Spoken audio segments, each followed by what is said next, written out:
வணக்கம். என்னுயிரே செல்லம்மா கதையில் உங்களுடன் இணைவது நான் குமுதா மகேஷ். தேவாவின் அன்பிலும் அவன் காதலிலும் நெகிழ்ந்து போன ரதி அவனை கட்டி அணைத்து அவன் நெஞ்சில் புதைந்து கொண்டாள். அவன் அன்பை, பாசத்தை, காதலை தாங்க முடியாமல் பாவையின் மனம் தள்ளாடியது. அவன் நெஞ்சில் சாய்ந்திருந்தவளின் கண்களில் இருந்து கண்ணீர் எட்டி பார்க்க அவள் விசும்பலின் ஒளி கேட்டு அவளை அணைத்து கண்மூடி நின்றவன் அவள் முகத்தை தன் பக்கம் திருப்ப கண்களை துடைத்து கொண்டாள் ரதி. செல்லம்மா, அல்லறியா? எதுக்கு? துடித்து போனான் அவன். ஒன்றும் இல்லை, சும்மாதான் என்று அவள் சொல்ல, சும்மாவா? அழுதுட்டுருக்க, கண்ணெல்லாம் செவந்திருக்கு. கேட்டா சும்மான்னு சொல்ற. இனிமே எதுவாக இருந்தாலும் என்கிட்ட மறைக்காம சொல்லு. அவள் தலையை வருடி கண்ணீரை துடைத்து அவள் கண்களில் இதமாக முத்தமிட்டான். அவன் முகத்தையே ஆசையை பார்த்து நின்றாள் பாவை. என்னடி அப்படி பார்க்குற? என்னவோ என்னை இன்னைக்கு தான் புதுசாக பார்க்குற மாதிரி என்று அவன் கேட்க, எதுக்கு தேவா என்னை உங்களுக்கு இவ்வளோ பிடிச்சிருக்கு? பழி வாங்க தானே கல்யாணம் பண்ணிக்கிட்டீங்க, அப்புறம் ஏன் லவ் பண்ணீங்க? எங்கள் அப்பா தான் உங்கள் அம்மாவை என்று அவள் சொல்லி முடிக்கும் முன் அவள் வாயில் தன் விரல்களை வைத்து மூடினான். இப்போ எதுக்கு அதெல்லாம்? நீ ஏன் செல்லம்மா, என் பொண்டாட்டி. நான் ரொம்ப நாளைக்கு பிறகு இன்னைக்கு தான் ரொம்ப சந்தோஷமாக இருக்கேன். தயவு செஞ்சு ஏதாவது பேச, அந்த சந்தோஷத்தை கெடுத்துடாத. வேற எதுவும் பேச வேண்டாம். நம்மளை பற்றி பேசு, நம்மளை பற்றி மட்டும் பேசு என்று அவன் கை விரல் அவள் உதடுகளை வருடி கொண்டிருக்க அவன் கையில் இருந்த தாலியை வாங்கி கொண்டாள். அவள் கழுத்தில் தாலியை அணிய போக எதையோ யோசித்து விட்டு அப்படியே நின்றாள். என்னாச்சு? கொடு, அதை நானே போட்டு விடுறேன் என்று தேவா அருகில் வர, இப்போ வேண்டாம், இதை கோயிலுக்கு எடுத்துகிட்டு போய் பூஜை பண்ணிட்டு அப்புறமா போட்டுக்கிறேன், உங்ககிட்டயே இருக்கட்டும் என்று தாலியை அவன் கையிலேயே திருப்பி கொடுத்தாள். சரி, நான் கீழே ஆஃபீஸ் ரூமுக்கு போகிறேன், பிஸ்னஸ் விஷயமா முக்கியமான வேலை ஒன்று இருக்குது என்று அவன் சொல்ல, ஒரு நிமிஷம் இருங்க என்று அவள் பேக்கை எடுத்து திறந்து அதிலிருந்து வள்ளியம்மை பாட்டி வாங்கி கொடுத்த மோதிரத்தையும் தேவா அவளுக்காக வாங்கி கொடுத்த அந்த ஒற்றை கொலுசையும் வெளியில் எடுத்தாள். இது பாட்டி எனக்காக வாங்கி கொடுத்த மோதிரம், இதை என் கையில் போட்டு விடுறீங்களா என்று கேட்க முகத்தில் புன்முறுவலுடன் மோதிரத்தை வாங்கி அவள் பிஞ்சு விரலில் அணிவித்தான். பின் அவள் கையில் முத்தமிட்டான். தேவா, இந்த கொலுசு உங்களுக்கு ஞாபகம் இருக்கா? நீங்கள் எனக்காக வாங்கி கொடுத்தது. ஆனால் ஒன்று தான் இருக்குது, இன்னொன்று எங்கேயோ மிஸ் பண்ணிட்டேன் என்று ரதி சோகமாக சொல்ல, அவள் கையில் இருந்த அந்த ஒற்றை கொலுசை வாங்கி அதில் இருந்த சலங்கையை ஆட்டி பார்த்தவன், அந்த இன்னொரு கொலுசு எங்கேயும் போகல, என்கிட்ட தான் இருக்கு என்று சொல்ல, என்ன இன்னொரு கொலுசு உங்ககிட்ட இருக்கா? உங்ககிட்ட எப்படி வந்துச்சு? எங்கே இருக்கு? ரதி ஆர்வமாக கேட்க, கைலாஷ் ஆட்கள் உன்னை வலுக்கட்டாயமாக வண்டியில் ஏற்றினப்போ அந்த ரெஸ்டாரண்ட் வாசல் முன்னாடி இது விழுந்திருந்துச்சு என்று தேவா சொல்ல, எனக்கு கொலுசுன்னா ரொம்ப பிடிக்கும், ஆனால் நீங்கள் வாங்கி கொடுத்த அந்த கொலுசை போட்டுக்க முடியாமல் போச்சு. ஒரு கொலுசை மட்டும் கொஞ்ச நாள் போட்டுட்டு இருந்தேன், அம்மா பார்த்துட்டாங்க. ஒரு கொலுசை யாராவது போடுவாங்களா? வா கடைக்கு போய் இதை கொடுத்துட்டு புதுசு வாங்கலான்னு சொன்னாங்க. நான் முடியாதுன்னு சொல்லிட்டேன். அதுக்கு பிறகு இதை கலட்டி வச்சிட்டேன் என்று ரதி சொல்ல, இரு வரேன் என்று தேவா எழுந்து சென்று தன் ராயரை திறந்து அவன் சட்டையின் மேல் வைத்திருந்த இன்னொரு கொலுசை எடுத்து வந்து ரதியிடம் கொடுக்க சந்தோஷமாய் அவள் அதை வாங்கி கொண்டாள். கொலுசை கொடு, நானே போட்டு விடுறேன் என்று தேவா சொல்ல, உங்களுக்கு ஏதோ முக்கியமான வேலை இருக்குன்னு சொன்னீங்களே, நான் போட்டுக்கிறேன் என்று அவள் சொல்ல, என் பொண்டாட்டி கல்ல கொலுசு போட்டு விடுறதை விட எனக்கு வேற எந்த வேலையும் முக்கியம் இல்லை. அவளை கட்டிலில் அமர வைத்து அவனும் அவள் அருகில் அமர்ந்து கொண்டான். அவள் கால்களில் கொலுசை அணிவித்தான். இனிமே இதை நீ கலட்டவே கூடாது, இது விழாம நல்லா டைட் பண்ணியிருக்கேன் என்று சொன்னவனை ஆசையை பார்த்த ரதி அவன் தோளில் உரிமையாய் சாய்ந்து கொண்டாள். அவனும் அவளை அணைத்து கொண்டான். செல்லம்மா, இந்த சாரியில் நீ ரொம்ப அழகா இருக்க என்றவனிடம், அப்போ நான் இத்தனை நாளாக அழகா இல்லையா என அவள் சினுங்க, நீ என் செல்லம்மா, நீ ரதி, என் அழகிடி என்று அவளை மெதுவாய் அணைத்து கொண்டவன் அப்படியே அவளை படுக்கையில் கிடத்தி அவள் மேல் படர, ஆடவனின் இந்த திடீர் ஆக்கிரமிப்பை எதிர்பார்க்காத பெண்ணவளோ எச்சிலை கூட்டி விழுங்கி அவனை பார்க்க, அவனோ அவள் கழுத்தில் முகம் புதைத்து முத்தமிட்டு கொண்டிருக்க, அவன் செய்கையில் உடல் சிலிர்க்க ஒரு நிமிடம் கண்களை மூடி கிடந்தவள் பின் அவள் பெண்மை விழித்து கொள்ள சுதாரித்து கொண்டாள். தேவா, வேண்டாம், இப்ப வேண்டாம் என்று அவள் மென்மையாய் சொல்ல, ஏன் வேண்டாம்? உன் கன்னத்தை பாரு, ரோஜா பூ மாதிரி எப்படி செவந்திருக்குன்னு. அவள் கன்னத்தை அவன் இதழ்களால் வருடினான். அவன் தலையை அவள் இதயத்தில் வைத்து இதயத்தின் ஓசையை கேட்டவன், உன்னோட ஹார்ட் எதுக்கு இப்படி வேகமா துடிக்குது? உன் கண் எதுக்கு படன்னு அடிச்சுக்குது என்று கேட்க, ஆமா, பேசிட்டு இருக்கும்போதே திடீர்னு இப்படியெல்லாம் பண்ணா கண்ணம் செவக்கத்தான் செய்யும். கண்ணு படன்னு அடிக்கும், இதயம் வேகமாக தான் துடிக்கும். நான் கிளம்புறேன் என்று எழுந்தவளின் கையை பிடித்து இழுத்து மீண்டும் கட்டிலில் சாய்த்தான். எங்க போற? இந்த தேவா எப்பவும் முன்ன வச்ச கால பின்ன வைக்க மாட்டான், உனக்கு தெரியும்ல. அவள் சேலை முந்தானை இப்போது அவன் கையில். என் கழுத்துல தாலி இருந்தாதான் நான் உங்க பொண்டாட்டி. இப்போ என் கழுத்துல தாலி இல்லை, அதனால நீங்க நினைக்கிறது எதுவுமே நடக்காது. அவன் இழுத்த முந்தானையை சரிய விடாமல் இறுக்கு பிடித்து கொண்டாள் பாவை. அதுக்கு தான் சொன்னேன், தாலியை கழுத்துல போட்டு விடுறேன்னு. நீ தான் கோயில் சாமி பூஜைன்னு ஏதேதோ சொல்லி வேண்டான்னு சொன்ன. அது வரைக்கும்லாம் என்னால் பொறுமையாக காத்துட்டு இருக்க முடியாது, அதுவும் இவ்வளவு பக்கத்தில் உன்னை வச்சுட்டு. மோகத்தில் இருந்தவனின் உதடுகள் அவள் உதடுகளை தேட அவனிடமிருந்து தப்பிப்பது கடினம் என உணர்ந்து கொண்ட பெண்ணவளோ, சரி, தாலியை நீங்களே போட்டு விடுங்க, போய் எடுத்துட்டு வாங்க என்று சொல்ல, இப்போ வா. இப்ப வேண்டாண்டி. அவன் விரல்கள் அவள் கழுத்தை தாண்டி கீழே பயணிக்க, எல்லாம் முடிஞ்சதுக்கு அப்புறம் தாலியை எடுத்துட்டு வந்து நானே உன் கழுத்துல போட்டு விடுறேன், இப்போ என்னை டிஸ்டர்ப் பண்ணாத. அவன் கருமமை கண்ணா இருக்க, நோவே, இப்பவே வேணும் என்று அவள் அவன் கையை பிடித்து கொள்ள, செல்லம்மா அடம் பிடிக்கிறடி, இங்கேயே இரு, எடுத்துட்டு வரேன் என்று அவன் எழுந்து செல்ல, ரதி வேகமாய் எழுந்து தன் புடவையை சரி செய்து கொண்டு, தேவா, நாளைக்கு கோயிலுக்கு போய் பூஜை பண்ணிட்டு அப்புறம் தாலியை போட்டு விடுங்க என்று சொல்லிவிட்டு அவள் அறையை விட்டு ஓட முயல, ஏய், இது சீட்டிங். அவளை பின்னாலேயே விரட்டி கொண்டு வந்தவன் அறை வாயில் வரை அவளை விரட்டி சென்றான். அவள் படியில் இறங்கி ஓடியதும் அங்கேயே நின்று விட்டான். ஏய், ஏங்கிட்டே அவன் வேலையை காட்டுற? எப்படி இருந்தாலும் இங்கே தானே வந்தாகணும், அப்போ பார்த்துக்கிறேன். அவன் உதடுகள் முணுமுணுக்க படியில் இறங்கி ஓடியவள் கீழ்த்தளத்திற்கு சென்று மூச்சு வாங்க மேலே நின்றிருந்தவனை திரும்பி பார்க்க, அவனோ வா என்று கண்ணை காட்ட, அவளோ முடியாது என்று பதிலுக்கு சைகை செய்துவிட்டு சமையல் அறைக்குள் ஓடியே விட்டாள். இரவு உணவு தயாரானது. எல்லோரும் உணவு மேஜையில் தேவாவிற்காக காத்திருக்க, அவன் அலுவலக அறையில் தொழில் சம்பந்தமான வேலைகளை பார்த்து கொண்டிருந்தான். இத்தனை நாட்களாக மனோகர் மட்டுமே அலுவலகம் சென்று வந்து கொண்டிருந்ததால் முடிக்கப்படாத வேலைகள் நிறைய இருந்தது. சித்தி, சாப்பிட்றதுக்கு தேவா இன்னும் வரலையா என்று கேட்டுக்கொண்டே வந்து அமர்ந்த அபிராமி, எத்தனை நாளாச்சு அவன் நம்ம எல்லாரோடையும் ஒன்றா உட்காந்து சாப்பிட்டு.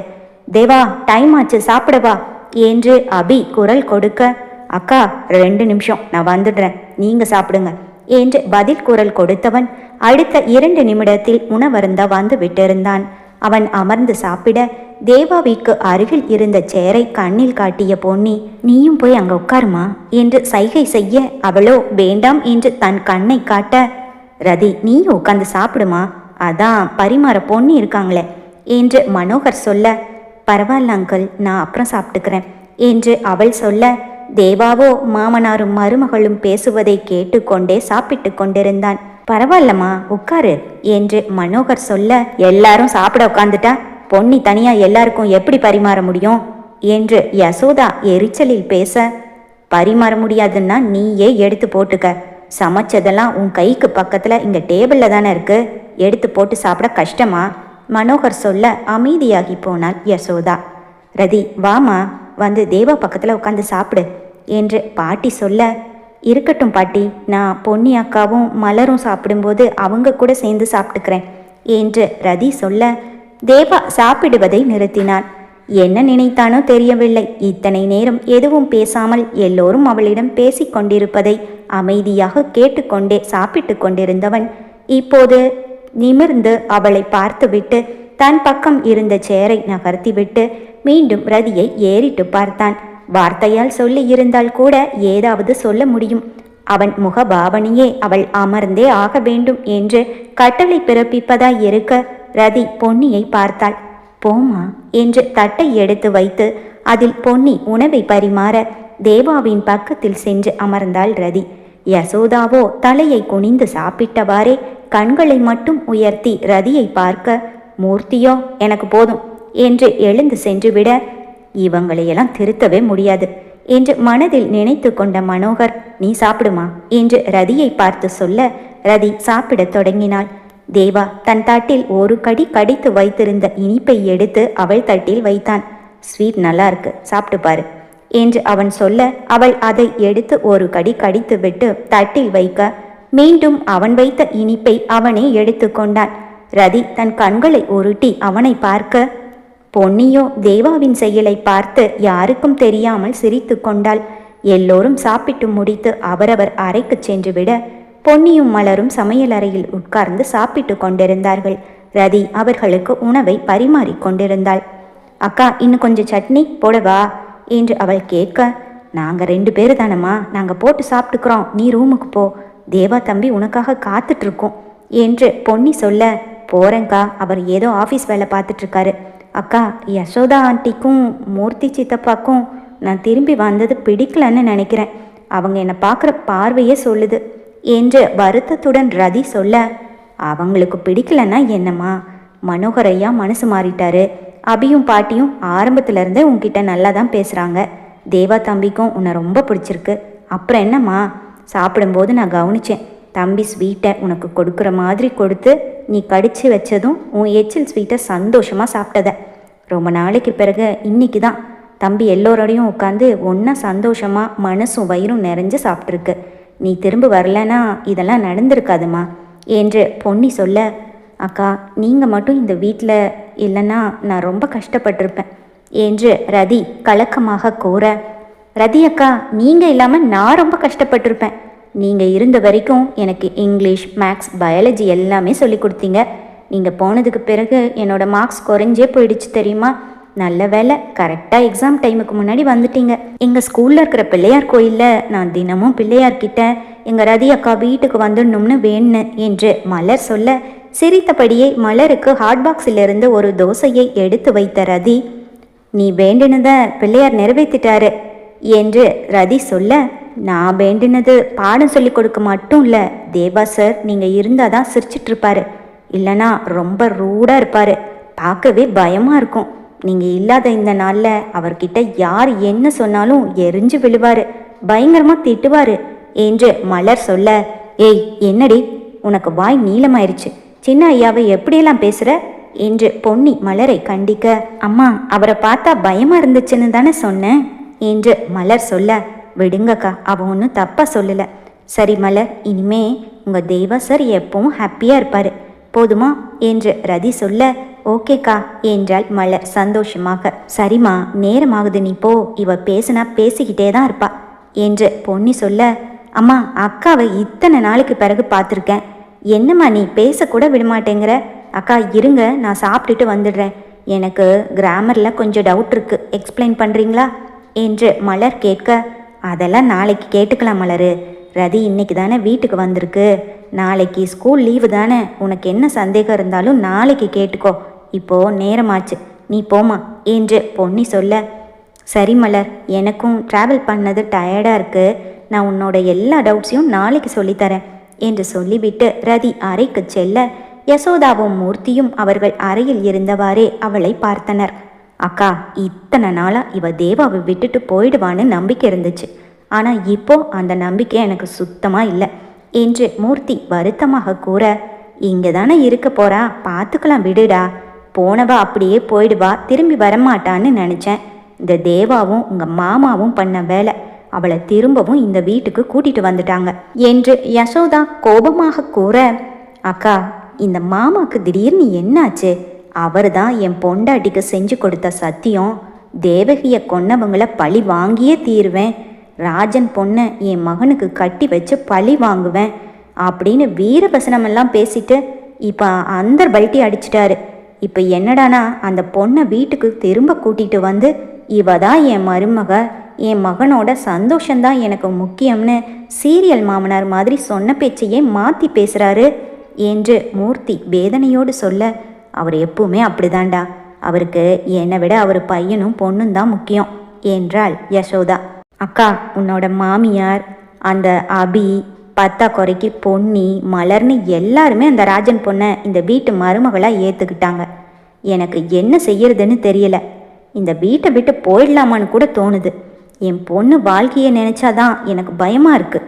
எப்படியாவது அவளை தேவாவுக்கு மனைவியாக்கிடலான்னு நினச்சேன். ஆனால் கல்யாணம் வரைக்கும் போய் என் ஆசை நிறைவேறாமல் போயிடுச்சு என்று மூர்த்தி புலம்ப, நீ எதுக்குடா வீட்டை விட்டு போகணும்? அவ தான் போகணும். பாத்தியா, அவள் இல்லாத இத்தனை நாளும் என்னமோ வானமே இடிஞ்சு அவன் தலை மேலே விழுந்த மாதிரி எப்படி இருந்தான்னு. இன்னைக்கு அவள் வந்ததும் எவ்வளவு சந்தோஷமாக இருக்கான். அக்கா இறந்த பிறகு நான் அவங்க 2 பேரையும் என் அக்கா பசங்களாக நினைக்கல, என்னோட சொந்த பசங்க மாதிரி தான் பார்த்துக்கிட்டேன். நம்ம இத்தனை பேர் சொல்லியும் வீட்டுக்கு வராமல் ஊர் ஊராக சுற்றிட்டு இருந்தவன் இன்னைக்கு அவள் வந்ததும் வீட்டுக்கு வந்துட்டான். பாத்தியா, நாமெல்லாம் அவன் காலில் விழாத குறையா எவ்வளவு கேட்டிருப்போம். வீட்டுக்கு வாடான்னு கெஞ்சிருப்போம். நம்ம பேசினது கெஞ்சினது எதுவுமே அவன் காதில் விழலை. இப்போ அவள் முகம் மட்டும்தான் அவன் கண்ணுக்கு தெரியுது. அவள் பேசுறது மட்டும்தான் அவன் காதில் விழுகுது. யாருக்கும் அடங்காதவன் அவகிட்ட இப்படி அடங்கி போவான்னு நான் கொஞ்சம் கூட நினச்சி பார்க்கலடா. அவகிட்ட ஏதோ மாய மந்திரம் இருக்கு. அதான் தேவா மயங்கி போயிட்டான். அவள் பாச்சா ஏன்கிட்ட பலிக்காது. நீ மனசு விட்டுறாத, தைரியமா இரு என்று அக்காவும் தம்பியும் ஒருவரை ஒருவர் சமாதானப்படுத்தி கொண்டிருக்க ரதி தேவாவின் அறைக்குள் நுழைந்தாள். அப்போது அறையில் மனோகர் தேவாவுடன் உட்கார்ந்து பேசிக் கொண்டிருந்தார். அவர்கள் இருவரும் பல நாட்களுக்கு பிறகு ஒன்றாக உட்கார்ந்து பேசுகிறார்கள். ஏதாவது முக்கியமான விஷயங்களை பரிமாற்றிக் கொள்வார்கள். தான் அவர்களுக்கு இடைஞ்சலாக எதற்கு அங்கே இருக்க வேண்டும் என்று யோசித்த ரதி மீண்டும் கீழே இறங்க போக, ரதி எங்கம்மா போற, வந்து உட்காரு என்று மனோகர் சொல்ல, இல்லை அங்கிள், நீங்கள் பேசிட்டுருங்க, நான் கீழே டிவி பார்த்துட்ருக்கேன் என்று அவள் சொல்ல, இருமா, நாங்கள் என்ன ரகசியமாக பேச போகிறோம், எல்லாம் தொழில் விஷயந்தான், நீயும் உட்காரு என்று மனோகர் சொல்ல, தேவாவும் மனோகரும் சோஃபாவில் உட்கார்ந்திருக்க ரதி பக்கத்தில் இருந்த சேரில் அமர்ந்தாள்.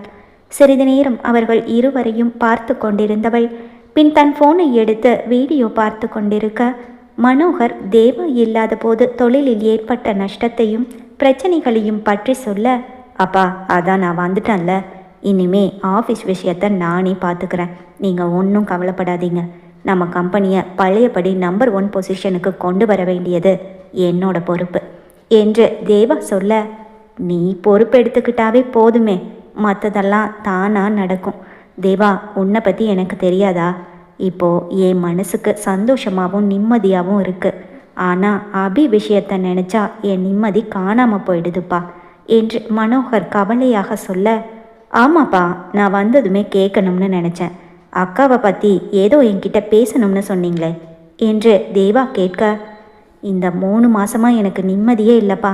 நீ எங்கே இருக்கேன்னு தெரியல, உன்கிட்ட ஃபோன்லேயும் பேச முடியலை, வேற யார்கிட்டையும் இதை பற்றி சொல்லவும் முடியலை. அதான் என்ன பண்ணுறதுன்னு தெரியாமல் தவிச்சிட்டு இருந்தேன். பிபி ரொம்ப அதிகமாகிடுச்சு, டென்ஷன் ஆகக்கூடாதுன்னு டாக்டர் சொன்னாங்க. ஆனால் என்னால் அபி வாழ்க்கையை நினச்சி டென்ஷன் ஆகாமல் இருக்க முடியலையே என்று மனோகர் புலம்ப, ஃபோனில் எதையோ பார்த்து கொண்டிருந்த ரதியின் காதில் மனோகர் பேசிய வார்த்தைகள் விழ, அபியின் வாழ்க்கையை பற்றி அவளுக்கு பெரிதாக எதுவும் தெரியாது. ஒரு முறை பொன்னியிடம் கேட்டதற்கு, அதுவாமா, அபி காதல் கல்யாணம்தான் பண்ணிக்கிச்சு, பெற்றவங்க சம்மதத்தோடு தான் கல்யாணம் நடந்துச்சு. போய் 3 மாதம் கூட அந்த பொண்ணு அங்கே இருக்கலை. மாமியார் வீட்டில் ரொம்ப கஷ்டப்படுத்துகிறாங்கன்னு பெரிய ஐயாவும் தேவா தம்பியும் போய் அபியை இங்கேயே கூட்டிகிட்டு வந்துட்டாங்க.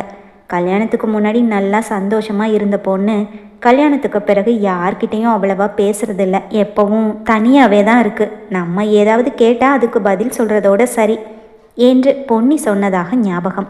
ரதி ஃபோனில் இருந்த தன் விலைகளை உயர்த்தி மனோகரை பார்த்தாள்.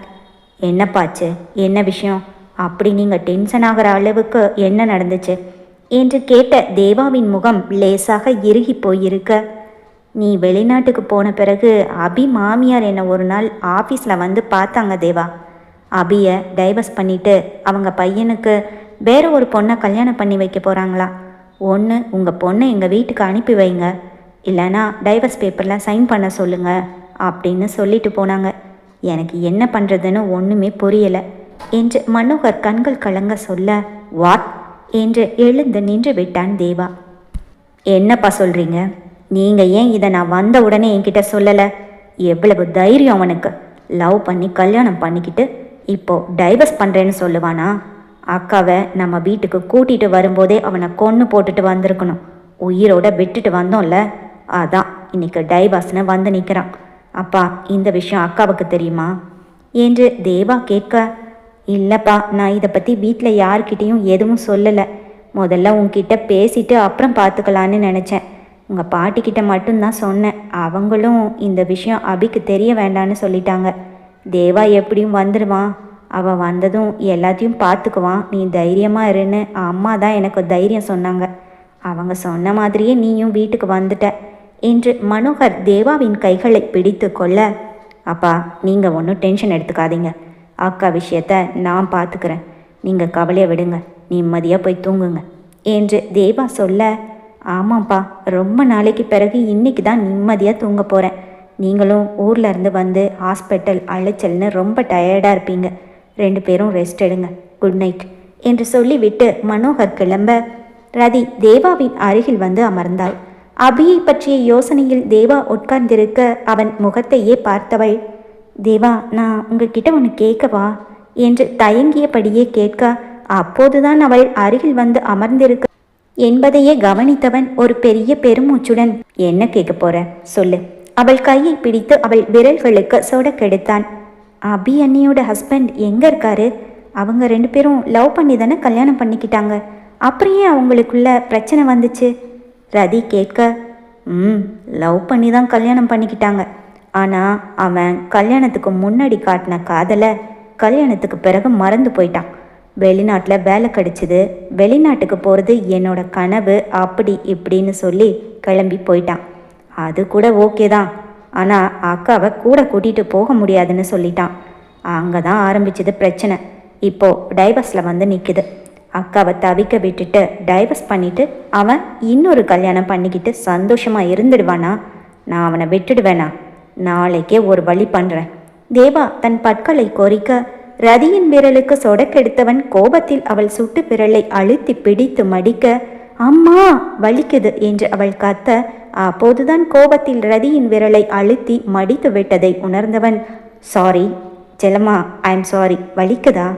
நான் அந்த ராஸ்கல்ல நினைச்சிட்டு என்று அவள் கையை எடுத்து முத்தமிட, வலிக்காம என்ன செய்யும்? என் விரலை போட்டு இப்படி ஒடிக்கிறீங்க, சரியான ரவுடி. அவன் நெஞ்சில் செல்லமாய் குத்தினாள்.